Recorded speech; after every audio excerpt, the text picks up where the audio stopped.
Numit khara leitharakpa matamduda purna lai.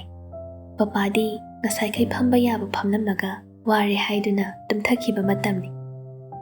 July tha hogalakpagi nong su phudit phuna mapanda churi. Ai naton phuli tawrakpaduda phudit athaba amta litchange haiduna yenglubani yauramdre. Aina ngarang sunabani haiduna yumda pubaduda loina yaukhra mali. Atopa amasu purakte. Upai leita ai pishum anida soktoklaga lai. Purna lakthoiba apron do thupchin na hairei. Lucinda, hayengdagidi nang yumda leiruro. Babadi charge tawdawsu hapta amamukta ngaire. Aduga nangi exam na hayeng hangchit natro. Mani. Exam gi tension nasu nang gyan taramlaroi. Yumda phajana potharuro. Papadi kamdauba. Ai leisidi. Noi manaki agyatondusu lake hairakpani. Nangna itay maduga laiminaro nong ninise. Yadoiro adubo. Yahalaga loirene. Yambung suwabada loiramani. Awama noina jak amadi kaudaba sukya yaroi. Ay magi waduda noi. Kaugi, aduga insang di ay thongloi ko. Ay bahapta jayi miss. Nungdangi jak thilaklamlaga jaraba matungda ay phamungda kaduna lairik yengi. Nungdangi pung 12 tasilakpa adwaidadi tumningbana khap chingli. Lairik to nakalda inthokraga monduda tuthaduna phaklanglomda onsili. Mittu supangthar o haiba yadre. Gyandi khare leiri. Khanghaude phaijab apaba ama tapna chingkhalaktuna aingonda supirei. Mani purnanani. Mani khanglabasu ai mit pangthoktuna yengludre. Mit anida jejet uisen mangnungaiba amagidamak ikhau langna ngairi. Mathangi numitni ayuk anganbada papagi mamai mamit taba yauramlaga yumda halakle. Get hangduna changlakpada inam thaurani su aikhogi wal khari badugi phawna pham oina paliba get machaduda phat changlakpaga mapa chane. Bebe hawina ma ibungo doctor du pung kaya da thabak hawni haihoge. 10 adwaidagi thokpani round chatpagi ado ngasidi kharangan na chatni haihobani. Oh phare dudi ai noi egatondo pung 10 mamang chatnaba hairuge nang changlamo. Inamada hobe mayumlomda amuk changkhre. Ai mangol dhari du kakhalaktuna mamangi thongjaw du so hangi. Aduga imung changlei. Aigi ka yaubaga purakliba bag do makhada thanamlaga yam thuna bathroom da changduna irulu thoklore. Isasi pumtek khali. Bag da yauriba phising do chingthoklaga sudoknaba washroom lomda pusilai. Aigi purit phirona do amamamta oina washing machine da hapcheli. Moregi phaijup macha apaba ani do amadi aina ngarang suppaduni. Amana purnana hek sizinabani. Ai ani do hapchinge tawbaga purnagi perfume manam haiphet lai. Mani phaijup amadu dagini. Ai isa khangdana ithanta nokphet tawduna leirami. Handak marak purnagi WakhaL khanbada nungaiba pamjaba oiraklise. Nungsiba haibadura haina ai isa ithanta itattatana hangjaba horaklabani. Nungsiba sibu hana khanglaga leiraba miduda ikhang khanghaudana hekta phaurakpa yaba jala.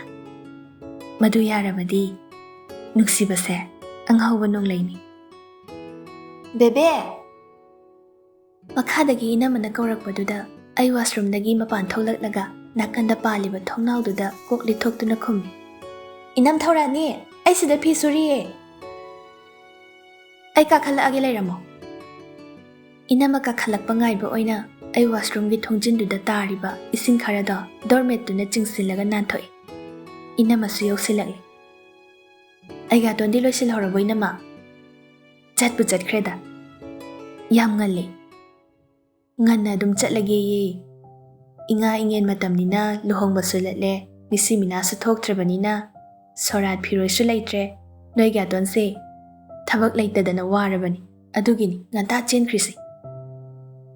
Aidi phaijup amata yambungi pige tawraga aina ni mapuraga laisida. Aima hoise keshu kaide horen chak thinbada pura loiri. Ado bebe Kay hagi nama? Purnado nangonda nungsigay na hairapro. Ay inamagi wado tabada laway luton se jing lawi.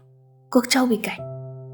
Kaysu layba wanate icham cham na nahan kay sana ba wari daw na kumdokwa yaba wahangni. Adubu madu oidre. Icham cham mo haiba yadre. Bihosi huran bi ole. Bebe. Hai de nama. Magi utliba mawong matawda sum yengbada nangbu nungsijaba manba. Ado nungsigay na hairakladi nanggi haunabi mingonda tathi jaybado tawganuko. Mi asidi yampay. Mapadusu mabuk chamba mali. Ay kumde nokpetta magtawi. Pising do dryer da haifet kang halaga mathakarak duna jingana kitang kanthariba maphamduda yanthoi. Nong sumang duna laybaduda ahang bada phawba nungaitre. Nong taraklaga hagat handa jena badali. Inam thaurani ibani makhada kumlaklaga insang palangdo mayay kada puthoi. Aduga TV yengna insang semi. Inamagi pamjaba channel si Impact Music ni. Album isay, film isay, mayam na pamjay. Aikoy Manipuri isay singse. Isay singdo taraba matung hayray. Phazabra bebe asi isay se. Ay tap na kumi. Pusparani gi khonjel sidi ngawjakre aidi. Mayoba matabu yawde. Inama. Haune. Sum mi amagi wakhal khalaga nungaiba. Midugi masak uraga haraujaba, wari taraga penjaba. Sibu nuksiba kaudoiro. Wakhal sida adum khalaga laibase. Isa ithantaga manglaga lairambado. Aigi waduda inamada aingonda ngakna yenglay. Angawbi, adunine nuksiba hairido. Nang nuksijaba lairabo bebe. Nateda, isay sigi wanida. Inam thauranido aigi waduda kanne hekta nokthore. Masidi ba? Aidi asengbaga malure. Jinsida isay ni haido urasu. Aigi nungda holliba iholdogi masaktuni. Aina inamada hangluribado. Inamana iholdogi masak nungsibani haina taklabada. Ay nokning masupoglay. Ayba nungsiba gaido hairabako. Ay nungsiba tamdrasu yari. Nungsiba na inakta makhong na thong na lagduna masak machu utlere. Sangsarse pumnong nore. Jumthang machu na nongoi na tarakduna phazaraba lai ama yeklabago. Phazai ko nuksibagi ihulse. Insang mansinba loiraga chaksu loithokle. Thenbado ay chatke haibani. Adubu inamana ay potharo haidana mana thenkre. Phare. Ay suhayi exam hoibanina yumda irenjana pothaduna leirage khale. Tasengna maksu ay wakhalse pothaba yam darkar leirabani. Chak chaba toklaga ngahak TV yengna tumthoklure. Mikap tholakpada mapanda nongna phudit phuna churami. Inamasu lakte. Ay yumchawduda ithanta tarak leiri. Tawpham khangdadana phone da lokthoaga Ronita call tawi. Bye, nang thabak chinbro? Chindiye. Ay su class lawba loire suti thadawba period amabudi wali. Ado hairo kaino amuk ching leiduna. Aingonda luna tawrise nuksibay natro. Kaino nang ngangiduna. Kanana mung luna tawsilaage. Nangi wase ay kiko ay sukyaw yawjaroy. Jingkhaygi matangdagi ay khire. Nuksibay waga panbiraklano ay yawjaroy. Hanglido khumo. Haima. Phagi na tiye karino. Haima tawdana le. As. Ho luna tawrido nuksibay ni. Nuksiradi loy luna tawnay. Mama na macha luna tawba, mache na mupa luna tawba. Mabung na macha luna tawba, mapu na masu luna tawba. Loy na nuksibagi ngaktani kaino. Yare, nang thamo. Screw manan thoklido, laysalakanda muk phone tarake. Ay Ronita na wangang lakpan nang dringayda phone do kakthali. Ay na hainingiduga mana khumdorakliduga kaya chanadribano. Mase ay na sengna haidabanani. Adubu wasi iseng na haibasu amuk haiti ay. Ikay jaba ama kadayda no mapawrakli. Namituma ay ama amada WakhaL tadaringay hawkiba khang hawdre. Mathangi numitudi aigi exam numitni. Nganta haugattuna inam thaurani hoigi laisangda hai lei kattuna lai khoirami. Yumdasu laining thau sana mahiga laisang oina saduna thamliba khuman pokpa ibudauga khoiramli. Aduga ai baba unaramge haiduna hospital omda lai. Aina lakpa matamduda purnadi leiramdre. Ai papa da onsilaga tapna hangi. Papa, yambungdi. Emergency surgery ama leire haidana haujikta chatkibada ngairibani. Oh. Papa da exam chatlamdagi khoirami. Aigi kokta nanthabiraduna nungsina hairei. Irenjana gyan tana thaba ngamba oiro. Ichadi pumnamaktagi athoibini. Nabungning choithokanu gyan tana idawniko. Chalo, thengrani. Aina ngamnadi thinbidawado. Exam numitchida ichabu mathante hek chathandawrene. Asigi wabu aise metric thaba chatpasi mangai. Oh, garido irenjana thogo thoibisna. Papa na nungaitana lehobado ubada pukning se kitang sonthage tawi. Adubu thangnaba mikupta haisingna tasinduna thamkre. Exam su gyan tana thakre. Exam halakpaga papagi manakta amuk changlami. Aduga ai yumda halakle. Exam loikibase nahankai potlum ama nanduna leirambada thangthakibagum khangyang hek yang. Ronitaga fonda exam gi maramda ngahak wari saraba matung ai kuina pairudraba matung Facebook changi. Karomdagi phajilakpa wakhalno ai purnagi account thirui. Phanglaktrabaduda Ronitada message thaduna hangi. Bye. Yambungi AB username kamai hangi khangrona. Ronita su kudakta message reply halai. Khangde, Dasunil dam tahangkige. Nang khangbra hangbani, khangradi hangloranu yare he. Ronita message halaktre. Aidi hangdraboy ningi aduga madi asomda Sunil da hangliba jani. Kona minute 10 muki matungda message reply lai. Ningthem sana. Ai pirakliba username duda changlaga yengi. Chumi, magi account ni. Atay hana changde, photo hana yengi. Photo suyam na hapte, ama ani khak yaurami. Magi timeline da amu mari chingthaduna yenglambadagi gari khalurabano khangde aise about the changlui. Schooling do yengi. Adagi mathang scroll tawrakpada ai relationship mapaduda khangpre khangi. In an open relationship with Lucy. Kaino tawrisidi nupi koiba. Aima, nupi koirami. Aigi Papagi Mamaknupa nupi koirami. Karam kandage kayam koiraba. Ai fat amuk yengi. Since 2015 October. Sidi aina be last year karingai feminism da luptana mi laiki ba khangda kai nupi gi issue ama lakpada basan thada dogi ya karaga ready da laiba matam doni. 2015 sida ai be last year kari 5th amadi 6th semester sida feminism tambadagi WakhaL se gender equality da lupiba matang ni. Thengna ba hekta yanthatnaba awuba khuding yaningdaba na pik thallaba adugumba matam doni. Matamduda purna se aingonda kitang WakhaL ama khanbadawna tawbani. Ai ningsinglakli. Mana nongma college ke da leirambado. Matangdo ma intern puba hauba matangni.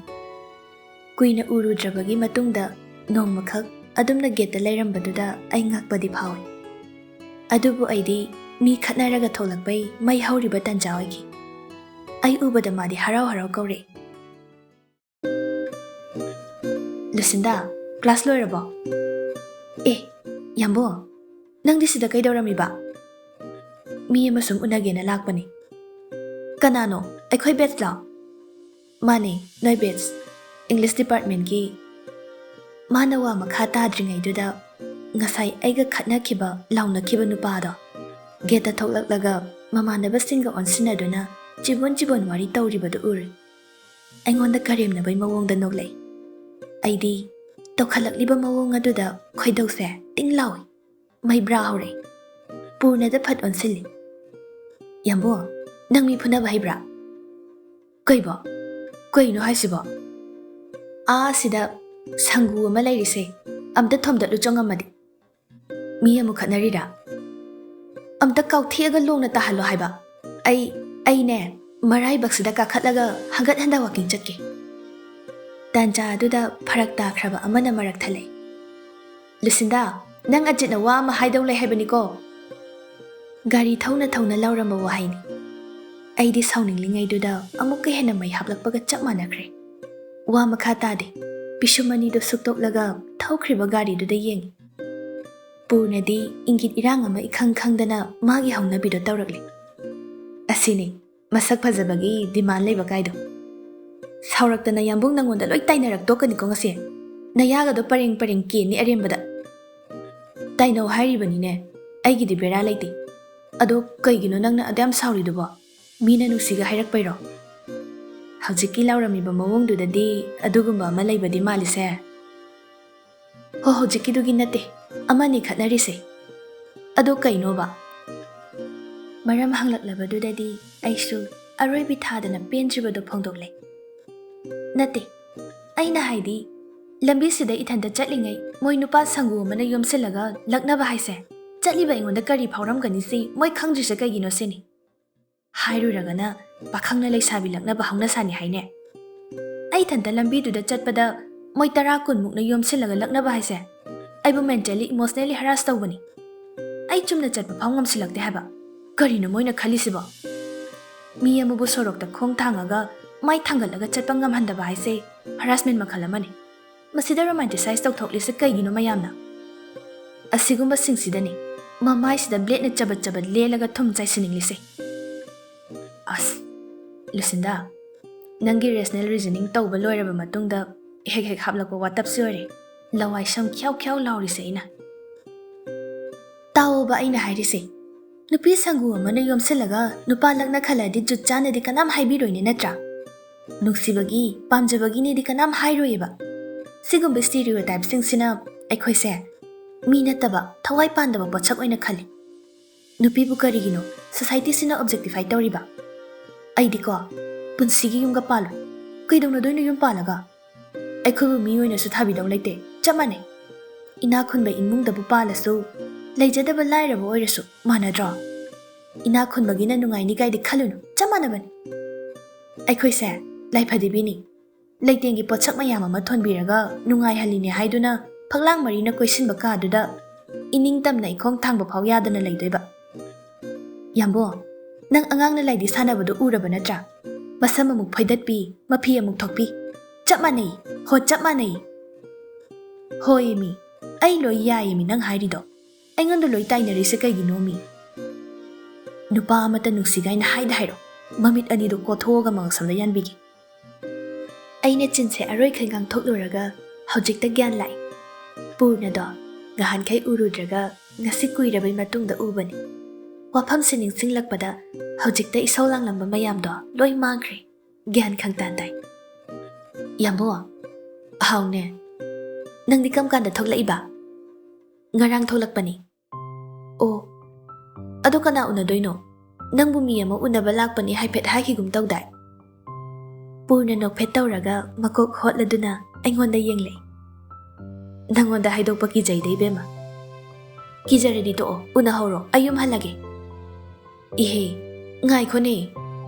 Nangonda haidradi amu masado ay unaba laise khanglaroidaba. Ngai khwaiba. Aiga yam tinaba miro haise. Tinabagi wadi lairadana pulap punbaga chap manaini. Kaino ngangliduna. Unadoba mi unahoro aina khangba oiragana kokthokpiramage haiba. Hoinise, kokthoktrasu yare nang yum phau drop tawramlage. Mi